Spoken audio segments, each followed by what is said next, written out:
আপনারা জাতীয় নির্বাচনে যেমন বিভিন্ন প্রার্থীর জন্য ভোট চেয়েছেন, স্থানীয় নির্বাচনে আবার আপনারা যাবেন। তো এখন জাতীয় নির্বাচনে আপনাদের দল থেকে কেউ এমপি হয়েছে, মন্ত্রী হয়েছে, এবং আপনাদের স্বভাব চরিত্র যদি পরিবর্তন হয়, স্থানীয় নির্বাচনে কিন্তু মানুষ আবার সেটা একটা জবাব দেবে।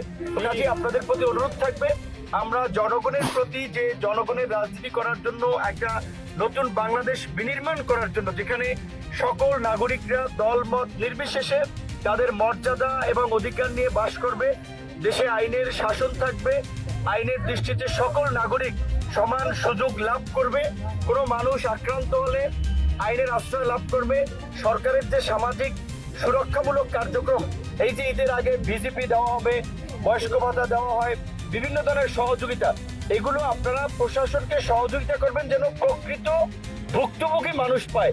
দেখা যায় প্রতিবন্ধী ভাতা নেয় ভালো মানুষ, এইগুলো যেন না পায়। এখন অন্তত আপনারা ইউনোকে, ডিসি কে কমপ্লেন দেবেন যে এই লোকটা ভালো, এই লোকটা সচ্ছল, সেই সহযোগিতা পাওয়ার যোগ্য না, তার এটা বিবেচনা করেন। এবং এই সরকারের যে, আমরা যেহেতু সরকারের সাথে আছি, কাজেই সরকারের চিন্তা ভাবনা হচ্ছে মানুষের জন্য কাজ করে, মানুষের মন জয় করা, মানুষের সমর্থন ধরে রাখা।